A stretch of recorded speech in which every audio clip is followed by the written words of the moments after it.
Las 9 cartas de Cristo. Locución: Ani Sisi. Producción y edición: Antonio Araujo. Carta número 3, 2.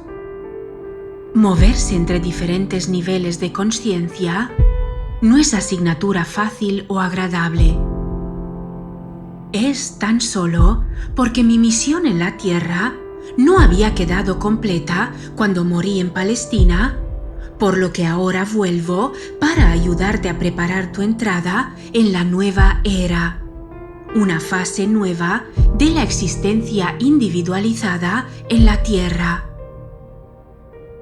Puede que comprendas lo que quiero decir por la incomodidad de este suceso si haces memoria de alguna profunda tristeza que ocurrió en tu vida y ves que reaccionas con casi el mismo grado de tensión y estrés emocional como cuando el acontecimiento te ocurrió. El reflexionar sobre algún sufrimiento o pena pasada te hará querer llorar. Sentirás la vuelta de la depresión y angustia original al revivir aquel momento en tu imaginación. Puede que quieras apartarte de la gente, porque tu conciencia ya ha descendido desde tu estado anterior del equilibrio feliz y de paz, para experimentar una vez más las vibraciones y las formas de la conciencia baja que creaste en el momento inicial de tu sufrimiento. El cambio de ánimos indica un cambio en tus energías de conciencia. Una subida de las vibraciones de conciencia te dará una elevación mental, emocional y física, haciéndote sentir feliz. Una bajada de tus energías de conciencia deprimirá el funcionamiento de todo tu sistema y sentirás el comienzo de una depresión, o al menos una caída del optimismo previo que disfrutabas.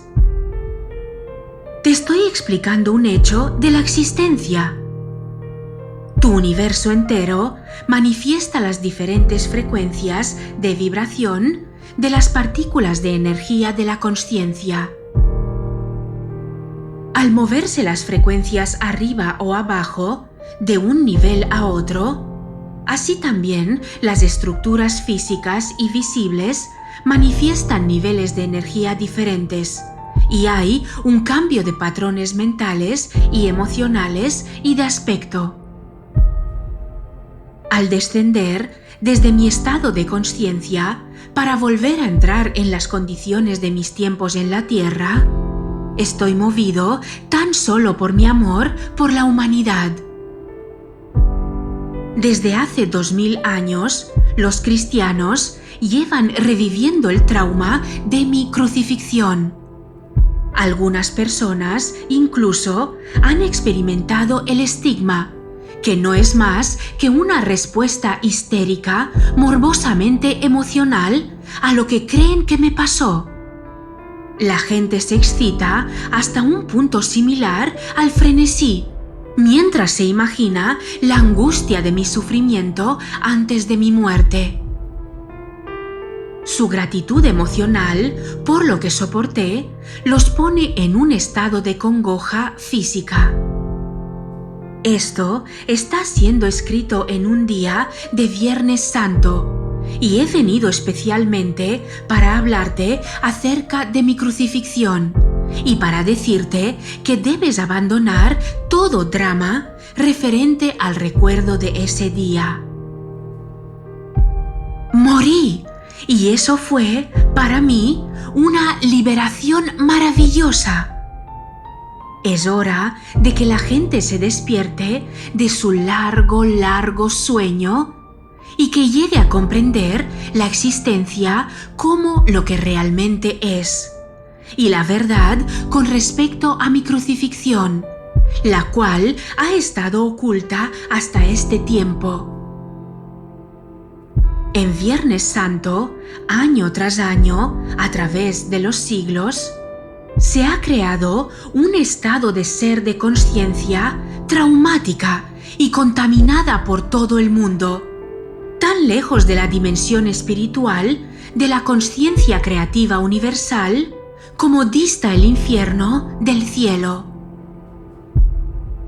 Ahora que he elegido revivir mi vida sobre la tierra en la persona de Jesús, a través de la mente de alguien que recibe mis palabras, con el fin de ayudar al mundo a avanzar hacia una nueva fase de desarrollo espiritual mental, pido a aquellos que puedan recibir mis palabras que dejen esta práctica de recordar mi muerte y de ejercer la abnegación física durante el ayuno de la Cuaresma para conmemorar mis 40 días en el desierto. Como te debes dar cuenta por esta narración, mi tiempo en el desierto fue de gran dicha y de bendición de espíritu. Muchos sucesos de gran significado espiritual ocurrieron justo antes de mi muerte, los cuales son ejemplos magníficos de las grandes leyes cósmicas en acción dentro de tu dimensión de existencia. Ahora te estoy dando una breve narración de esos sucesos importantes, porque mi propósito es el de iluminar completamente tu mente, darte conocimiento más allá de cualquier conocimiento recibido por cualquier otra persona en tu universo. Cuando empecé a preparar a mis discípulos para mi muerte que se aproximaba, tuve una tarea terriblemente difícil. A duras penas podían contener la conmoción y el asombro. Pensar que me iban a crucificar como un criminal común era repugnante, inexplicable, y tampoco querían perderme de vista. Les había llamado para seguirme y dejar atrás sus vidas que habían sido bastante prósperas. Habían dejado a sus familias y sus hogares para rehacer sus vidas alrededor de mí y mi obra. Se habían enorgullecido de mi recorrido por las ciudades. Habían estado dispuestos a asociarse conmigo y se les conocía como mis discípulos, a pesar del rechazo y la dura crítica de los líderes religiosos. Lo que es más, me amaban y me respetaban, tanto por mi forma de vivir mis propias enseñanzas, como por la manera en que curaba a tanta gente con compasión y por cómo les traía confort a sus vidas desdichadas. Verdaderamente creían que era el Hijo de Dios. ¿Cómo podía acabar en la cruz el Hijo de Dios?, se preguntaban. Aumentó el espanto con cada pregunta. Era impensable. Sentían que un tremendo vacío se abría delante de sus vidas.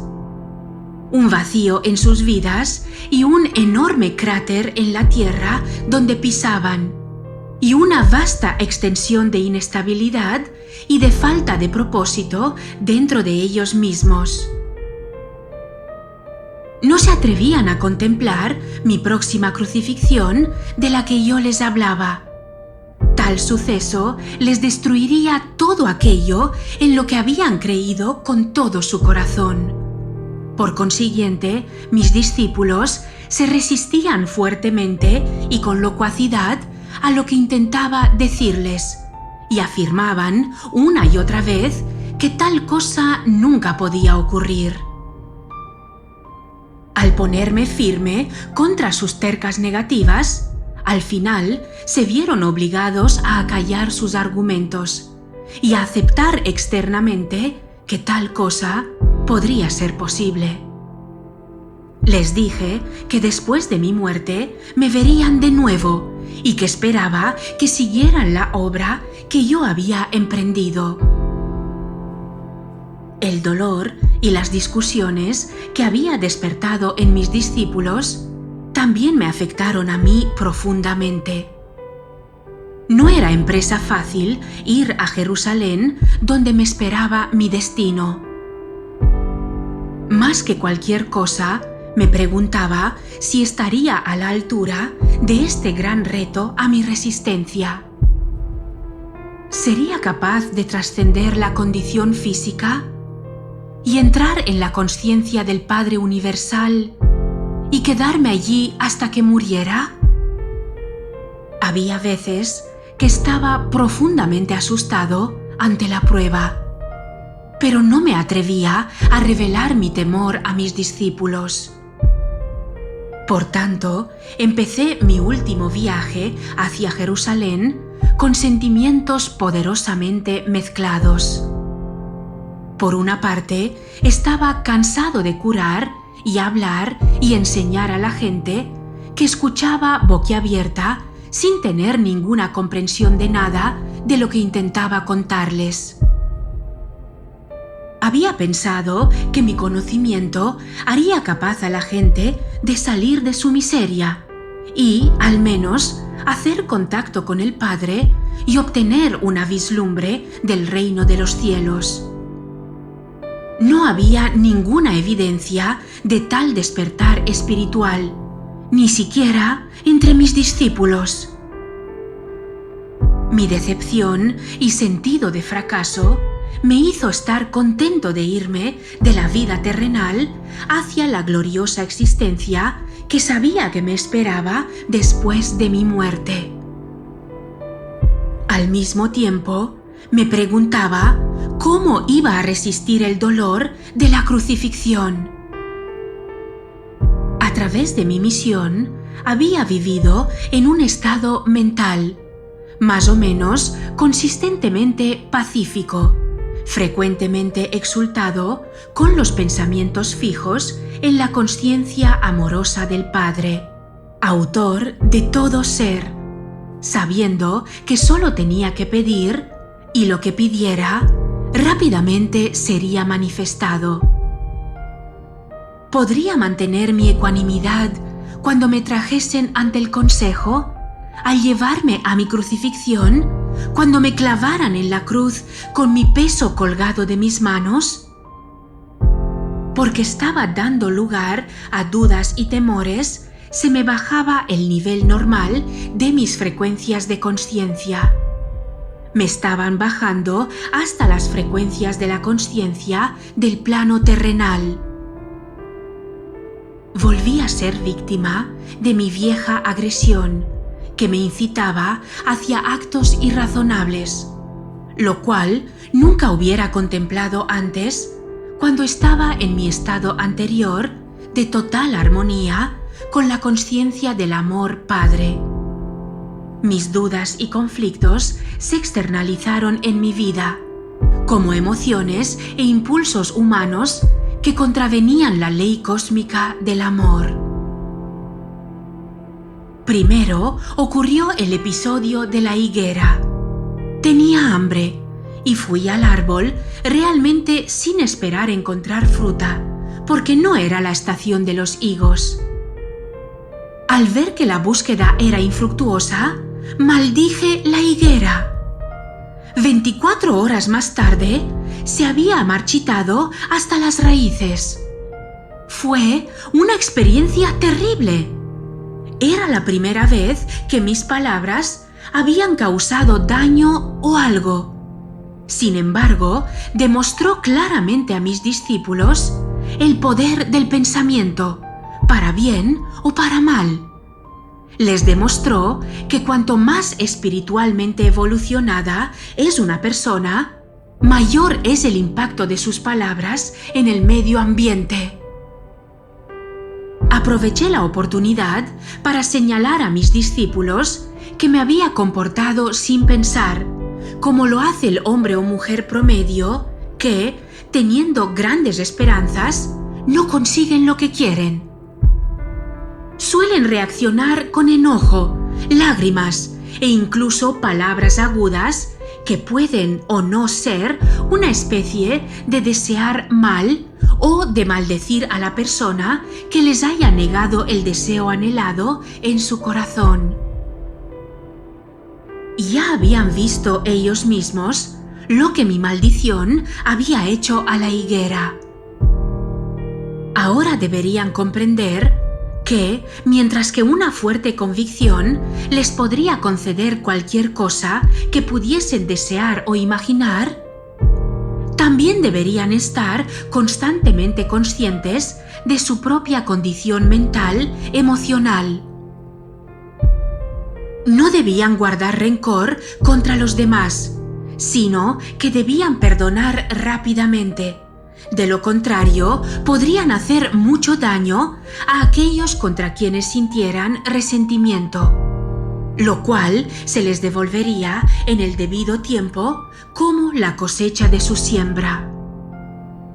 Lo que es más, según se siembra, se cosecha. Sabía que lo que había hecho a la higuera inevitablemente regresaría a mí de alguna manera u otra. Llevé a mis discípulos al templo. Muchos años habían pasado desde que estuve allí y sabía que mi visita serviría para establecer los sucesos que conducirían a mi crucifixión.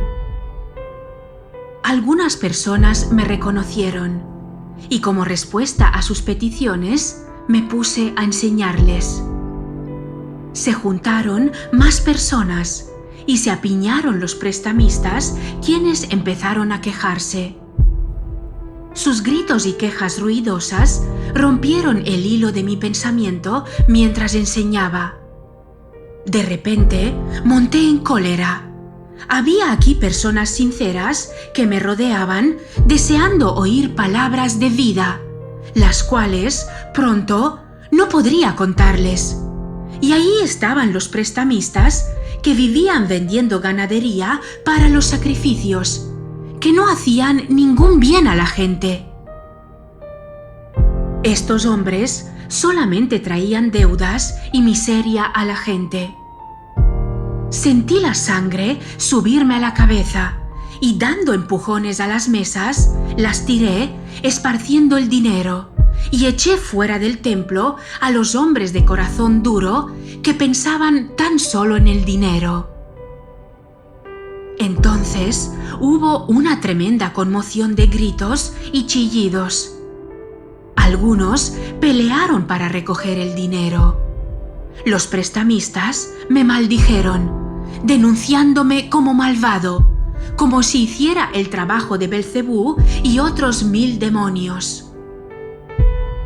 Los sacerdotes, los fariseos y toda la gente que valoraba en mucho los sacrificios del templo vinieron juntos corriendo para averiguar la causa del ruido y de la confusión. Al oír lo que contaron los prestamistas, estaban tan agraviados por mis actos que se lanzaron en una condenación vociferante y de lamentaciones contra mí, para impresionar a los sacerdotes, cada uno superando al compañero, haciendo protestas cada vez más fuertes para demostrar su horror por lo que yo había hecho. Nunca antes se había visto en el templo tal cosa. Incluso aquellos que antes me habían escuchado estaban molestos por mi intención y se preguntaron qué clase de hombre podría ser yo. Estaban agrupados, de pie, viendo los sucesos, cuando se le acercaron los sacerdotes y los fariseos, quienes les persuadieron de que yo intentaba destruir todo aquello en lo que creían, predicando un Dios falso, totalmente diferente a lo que siempre habían oído en las sinagogas. Los sacerdotes transmitieron su propio enojo desenfrenado a la gente y les convencieron de que mi pecado les contaminaría también si se empeñaban en escuchar mis locuras. Gradualmente se le convenció a la gente de que yo era una influencia malvada y que deberían quitarme de en medio antes de que pudiera trastornar la paz del país y atraer la ira del gobernador romano sobre todo el país de Palestina. Mis discípulos, avergonzados por lo que había hecho, sigilosamente dejaron la escena y se escondieron entre los callejones a alguna distancia del templo. Cuando más tarde regresaron a donde yo estaba, demostraron claramente que estaban profundamente molestos por mis actos. Se preguntaron si había perdido el juicio o si me había vuelto loco profetizando mi muerte, y luego haciendo aquellas mismas cosas que probablemente la provocarían. Fue en ese momento que Judas, quien nunca se había deshecho verdaderamente de sus creencias judías, empezó a dudar de que yo fuera el Mesías. Fue en ese momento que Judas, quien nunca se había deshecho verdaderamente de sus creencias judías, empezó a dudar de que yo fuera el Mesías después de todo.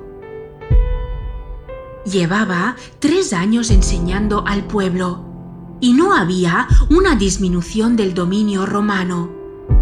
3 años y la gente no estaba tan cerca de la felicidad que les había prometido. Y ahora parecía que estaba a punto de convertirme en un perturbador de la paz, trayendo la ira de Roma sobre sus cabezas. Se enteró de que el sumo sacerdote judío quería deshacerse de mí y por tanto ofreció sus servicios para identificar a mi persona cuando así se requiriera. Cuando fue la hora de celebrar la Pascua con mis discípulos, planeé cenar todos juntos en un salón grande. Sabía que sería la última vez que comería alimento en la tierra. No deseo volver profundamente a la conciencia de aquella noche. Sentía gran tristeza por dejar a mis discípulos, quienes me habían servido tan bien. Con mi tristeza volvieron todos mis temores y conflictos. Pasé momentos de profunda lástima emocional por mí mismo. Sentí que nadie comprendía todo lo que había intentado hacer para mi pueblo y el sacrificio que estaba dispuesto a hacer por ellos. Juan estaba dando una vívida narración de la historia de la última noche de los israelitas en Egipto antes de escapar al desierto. Hablaba de las instrucciones de Moisés al jefe de cada familia, de que matasen un cordero sin mancha, de cocinarlo de cierto modo y con la sangre pintar los dinteles de las moradas israelitas. Porque aquella misma noche vendrían los ángeles a matar a los hijos primogénitos y al ganado de los egipcios. Con gran entusiasmo recordó el alboroto de los egipcios que al despertar encontraron el primogénito de cada hogar ensangrentado. Ninguno se salvó. Era la clase de historia horrible que rechazaba por no tener ningún valor para la persona que buscaba la verdad espiritual más alta.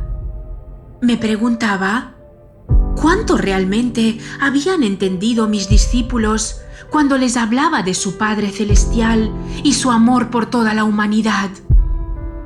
¿Cómo podían entusiasmarse con el pensamiento de los ángeles matando a los primogénitos de los egipcios, cuando se les había dicho con toda claridad que Dios, el Padre, era amor? Pero los judíos siempre se habían preocupado por el derramamiento de sangre para expiar sus pecados.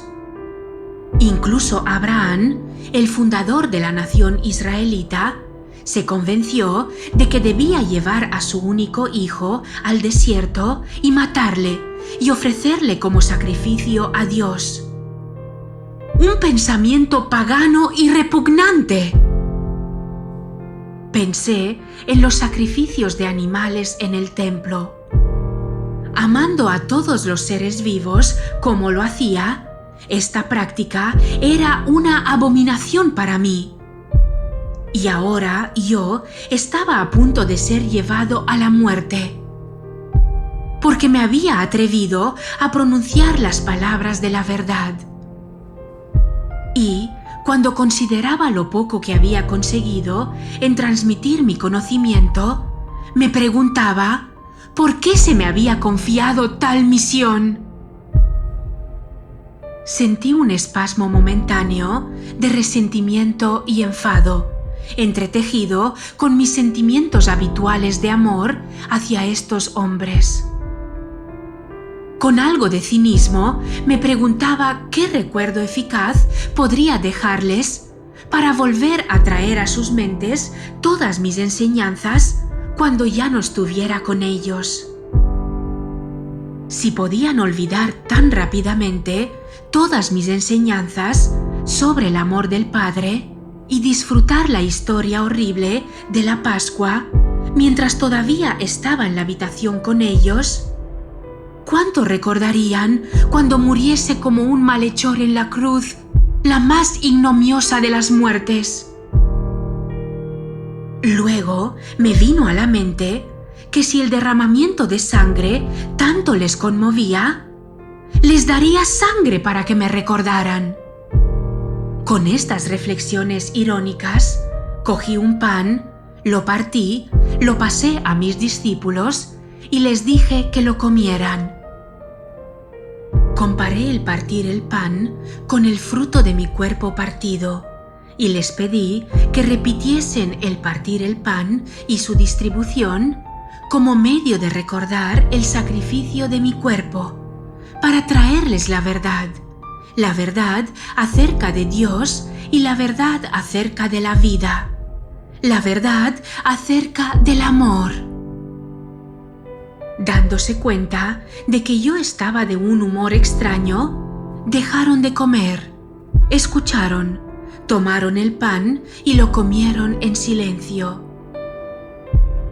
Luego tomé mi copa de vino y se la pasé, diciendo que cada uno debía beber de ella, puesto que era símbolo de mi sangre que en poco sería derramada, porque me había atrevido a traerles la verdad de la existencia. Vi que mi voz entrecortada tocaba a alguno de ellos. Sobriamente, cada uno tomó un sorbo y luego pasó la copa a quien estaba a su lado. Pero todavía no decían nada. Percibían que hablaba en serio y que ya no toleraría más discusiones. Luego les conté que uno entre ellos me traicionaría. En secreto comprendí los motivos de él y supe que era una pieza necesaria de la futura secuencia de sucesos. Simplemente cumplía con el papel que su naturaleza le había incitado a hacer.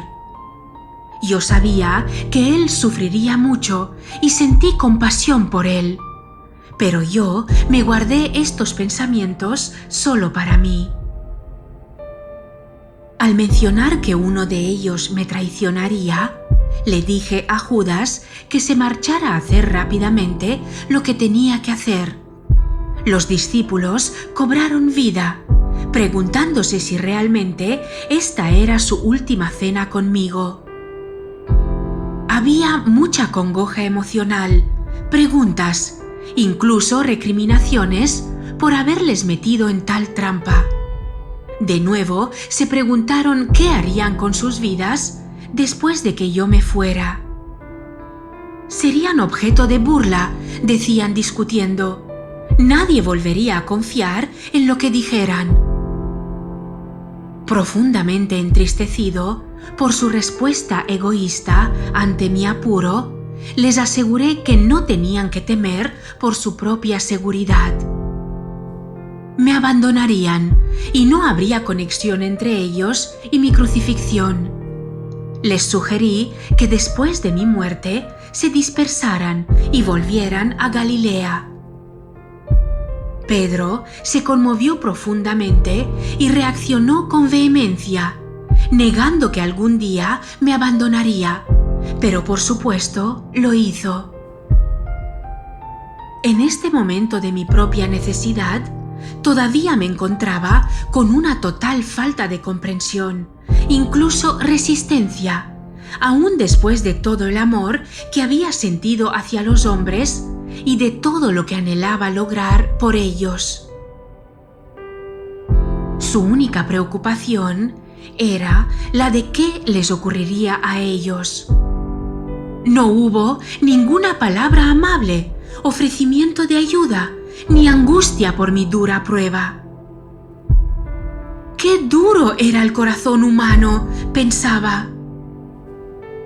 ¿Cuántos siglos penosos tendrían que pasar antes de que la humanidad pudiera ir más allá de su propio dolor y sufrimiento para sentir acaso un destello de amor y compasión hacia otros desafortunados que se hallasen en una situación peor que la de ellos?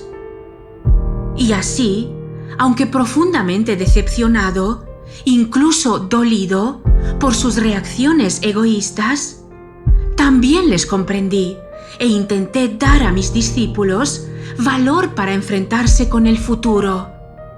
Y les aseguré que siempre estaría con ellos, incluso cuando estuviera oculto a su vista. La obra que había emprendido sería promovida desde la vida que hay en el más allá. No les dejaría solos. Conocerían y sentirían mi presencia y esto les reconfortaría. Les dije que se aferraran a sus recuerdos del tiempo que había estado con ellos. Les avisé que habría muchos que seguirían con el conocimiento que se les había dado, pero que habría personas que buscarían añadir la voz de la tradición y la razón a mis enseñanzas. Mis palabras serían tan distorsionadas que, al final, ya no revelarían la verdad original que había traído al mundo. Cuando les dije que esto sucedería, se disgustaron, incluso se volvieron presa del pánico. Me alivió ver que mis enseñanzas no habían sido en balde después de todo, que no habían entrado en oídos totalmente sordos.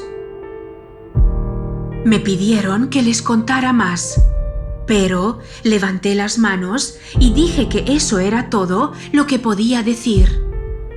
En este punto, sentí que había dicho todo lo que siempre quise decir mientras estaba en la tierra, que mi discurso con los hombres había sido cumplido. Todo lo que profundamente anhelaba era retirarme al silencio y encontrar paz y alivio en mi contacto con el Padre. Dejamos el salón de la cena y fuimos andando al Monte de los Olivos. Pero el humor de mis discípulos era de conflicto interior, temor y duda. La mayoría de ellos se marcharon para unirse con sus familias y amigos, que estarían celebrando su propia Pascua. En el jardín había una peña especial con la forma de una pequeña cueva. Me gustaba refugiarme del viento dentro de ella. De modo que me senté y oré, buscando un camino hacia adentro de la armonía exaltada que había disfrutado anteriormente. Sabía que cuando me moviera para sintonizarme con el amor del Padre, se disolverían mis temores y estaría en un estado de total y absoluta confianza, lleno de paz nuevamente. A medida que sentí el poder del amor entrar en mí y tomar posesión de mi conciencia humana, así también la fuerza para soportar lo que se me venía encima poseyó mi corazón. sería capaz de permanecer dentro del amor y dar amor a otros hasta el final. Y así fue. Ni siquiera intentaré reentrar en el estado del juicio y de la crucifixión. No tiene importancia. Cuando finalmente me morí en la cruz y mi espíritu se retiró de mi cuerpo torturado, fui elevado dentro de una luz radiante e inefable. Fui envuelto en el calor y el consuelo del amor, tal como nunca antes había experimentado. Tenía una sensación de envolvente alabanza, una poderosa certeza de haber hecho un buen trabajo de éxtasis en la fuerza universal para continuar la obra. Y de una alegría y embeleso que está muy por encima de cualquier cosa que la condición terrenal jamás pueda conocer. Entré en una nueva y maravillosamente hermosa forma de vivir, pero todavía descendía en conciencia para mantenerme en contacto con la gente que había dejado atrás. Podía mostrarme a aquellos que eran suficientemente sensibles para poder verme. Sin embargo, la historia de Tomás, de que supuestamente metió los dedos en mis heridas, es un disparate.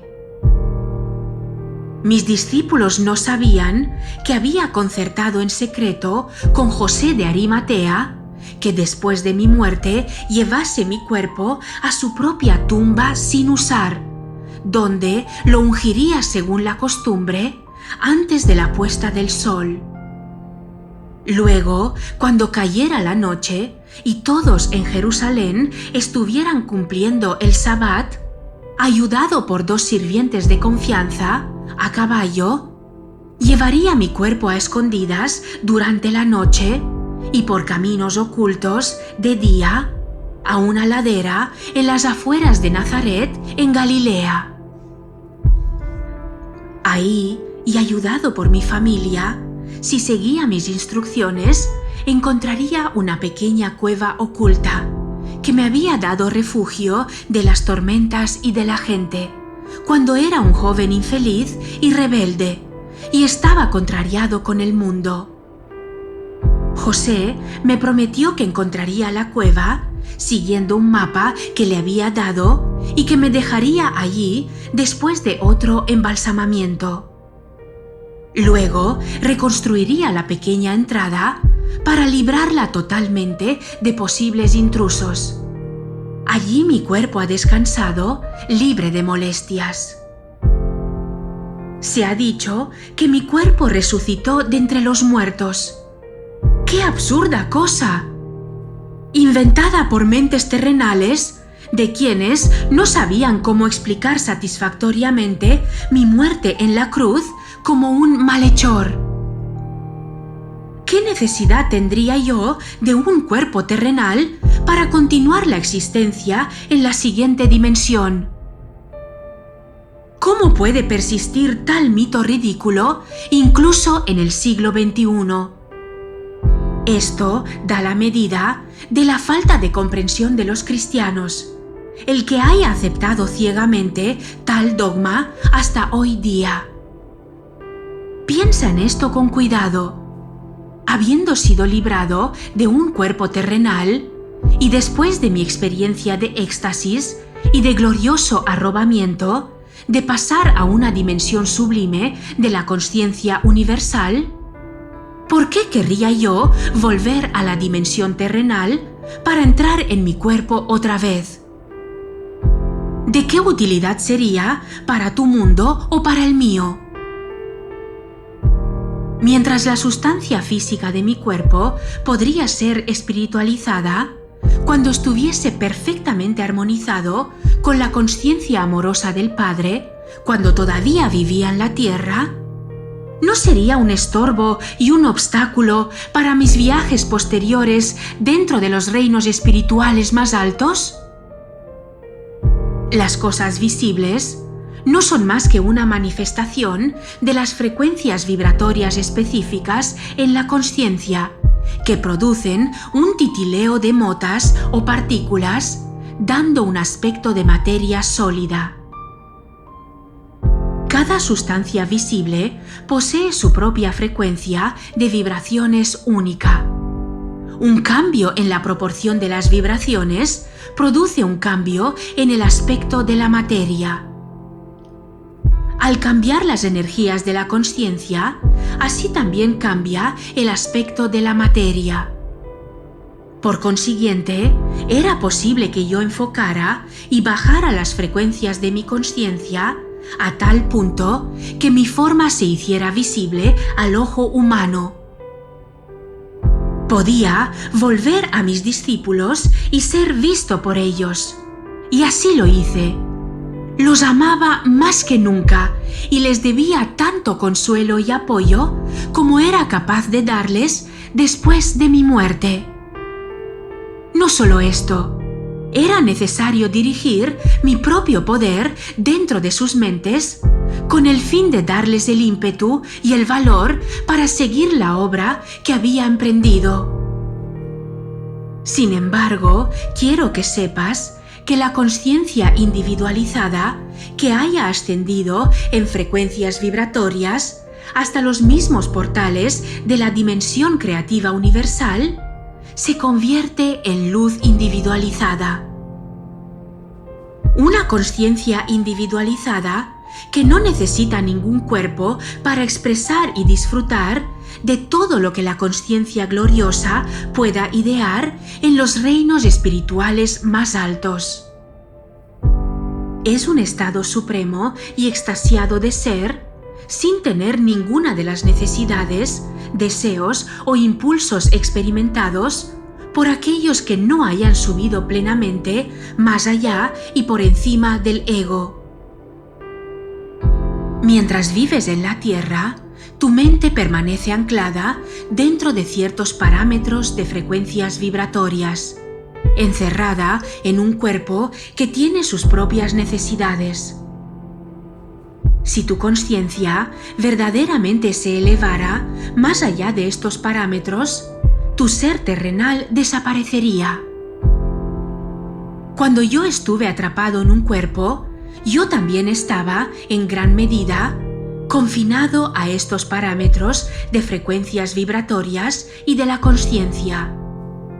Lo que es más, la imaginación sola no puede elevarse más allá de tus experiencias previas y por lo tanto estás confinado a tu pasado, del cual proyectas hacia tu futuro. Sin embargo, poco a poco serás guiado por aquellas mentes que son lo suficientemente sensibles para entrar en las dimensiones espirituales más altas y que se pueden mover más allá de tus límites de consciencia presentes. Ellos grabarán para ti esas maravillosas experiencias y esos estados del ser más allá de los tuyos, a los cuales tú mismo puedes aspirar. De este modo, adelantarás en niveles o pasos de desarrollo espiritual. Cada paso te trae una visión más alta de lo que puede ser alcanzado, y desde esta visión, tú formulas una nueva meta. Con esta meta siempre delante de ti, tú trabajas para purificarte en la influencia contaminante de los impulsos de adhesión-rechazo de la existencia terrenal. Paso tras paso, tú trasciendes tu ego. Cuando tú trasciendes el ego y eso muere dentro de tu consciencia, ya estás abundantemente vivo dentro de la consciencia amorosa del Padre y encuentras la realidad del reino del cielo en tu vida, dentro de ti mismo y en tu entorno. Para permitirte a ti alcanzar estas cimas de amor, alegría, armonía y éxtasis, yo viví, trabajé y morí en Palestina y he venido ahora a ti en estas cartas.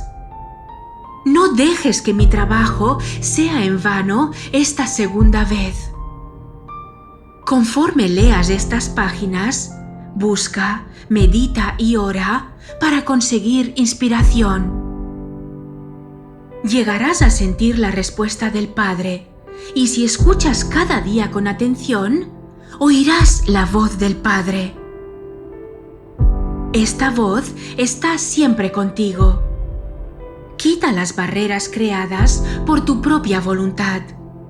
Ábrete para recibir la fuerza, el poder, la inspiración y el amor directamente de la conciencia amorosa del Padre. Lee y relee estas cartas para que puedan ser, finalmente, absorbidas en tu conciencia. Mientras lo haces, estarás viajando hacia la luz. Irradiarás luz hacia los demás.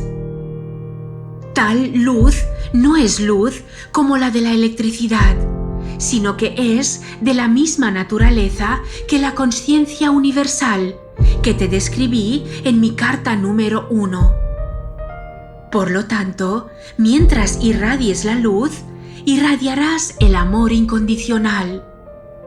Tú promoverás el crecimiento y el desarrollo espiritual de toda otra entidad viviente. Anhelarás alimentar y nutrir. Trabajarás para promover protección, sanación y educación. Tú desearás ayudar en el establecimiento de la ley amorosa y el orden, en el cual todos podrán vivir en armonía, con éxito y con prosperidad. Estarás en el reino de los cielos. Al mismo tiempo, no te hagas ilusiones.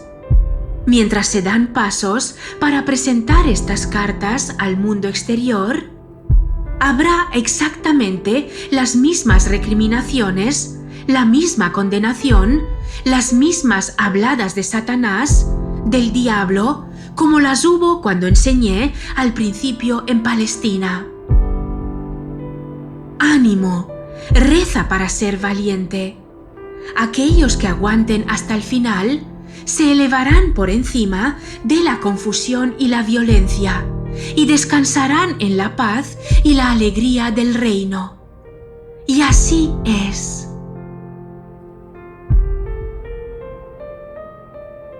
Te agradezco enormemente que hayas escuchado este audiolibro. Si estás aquí y ahora, es porque te ha aportado algo muy valioso para tu camino. Confía en que todo lo que llega a tu vida es perfecto para tu crecimiento. Por favor, en reciprocidad, dale like, comenta, suscríbete al canal y comparte este vídeo. De esta forma, este conocimiento llegará a mucha más gente. Gracias, gracias, gracias. Soy Annie Sisi. Dale clic y sigue escuchando más audiolibros espirituales en mi canal. No te pierdas el próximo vídeo.